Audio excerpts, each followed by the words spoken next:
तो फैमिली में शुरू से ही पढ़ाई का माहौल था मेरे यहाँ, सभी पढ़ते थे और एकेडमिक एक्सेलेंस जो था वो भी हमेशा से ही मैंने एटलीस्ट किया था। मुझे अच्छा लगता था ज़्यादा पढ़ना, सब कुछ सिलेबस कवर करके जाना, एग्ज़ाम्स में अच्छे से परफॉर्म करना। उसका फ़ायदा थ्रू आउट आगे एग्ज़ाम्स में मिला भी, क्योंकि मैंने कैट का दिया हुआ है, गेट दिया हुआ है, CDS दिया हुआ है, सारे क्लियर किए हुए हैं। उसके बाद फिर UPSC, तो कहीं ना कहीं वो एक जो एग्ज़ाम ओरिएंटेडनेस होती है, कंपटीशन को लेकर के कॉन्शियसनेस होती है, वो हेल्प करती है। अभी ये जो मेरा अपब्रिंगिंग है जो नवोदय विद्यालय में हुआ है, अगर आप जानते हो इसके बारे में कि जवाहर नवोदय विद्यालय रूरल टैलेंटेड चिल्ड्रन को क्वालिटी एजुकेशन देने के लिए 1986 में जो एजुकेशन पॉलिसी आई थी उसके अंतर्गत बनाए गए हैं।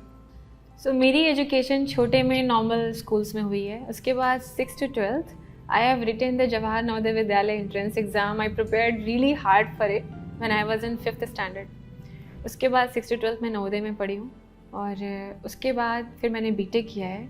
मैं एक टेक्सटाइल टेक्नोलॉजी से मेरा अंडर ग्रेजुएशन है from UPTTI Kanpur. It's an institute of British era, 1914 में इस्टेब्लिश हुआ था when Kanpur used to be Manchester of the east and textile was a huge business at that time. उसके बाद फिर मैंने based on this experience and knowledge 3 साल के लिए कॉर्पोरेट सेक्टर में जॉब की है as a operations manager in Trident Group in Barnala. After this 3 years of work experience as operations manager, I enrolled myself for my PhD. So I am a PhD in strategic management from IIM Lucknow, and it was during my PhD, towards the end of my PhD, that I thought that I am going to prepare for the civil service. Now this thought came just in the form of some idea. Somebody just said this to me that civil service is also a good option, you should try for that. At that time I discarded it, but gradually once you get an idea, it starts taking and making its own space in your head. And I started looking at the various sources and syllabus, and such is the magnetism of UPSC and its preparation that once I had my eyes on the syllabus, I couldn't get my focus anywhere else. I had this thing in me, I had to study this.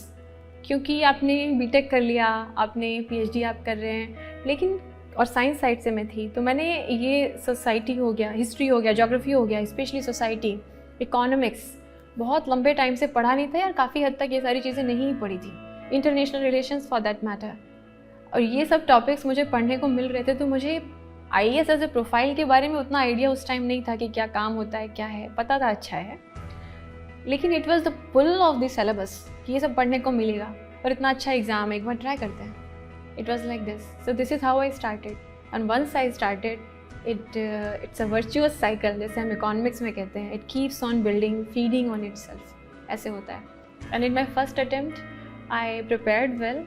मैं कहीं गई नहीं थी दिल्ली या लखनऊ में, से मैं अपने जहाँ पे रहती थी वहीं पे अपने मन से प्रिपेयर करती थी, and I got through the interview. I miss the final list by 4 marks, so and that was not a failure in itself, because ऐसे हो सकता है बुरा लगे, मेरे लिए तो वो अपने आप में सरप्राइज था कि इतना कम जानकारी के बाद और अच्छे से प्रिपेयर ना कर पाने के बाद भी अगर फाइनल लिस्ट में इतने कम मार्क्स से हम रह जा रहे हैं, इसका मतलब ये है कि I am in the right track और मैं सही रास्ता चूज़ कर रही हूँ।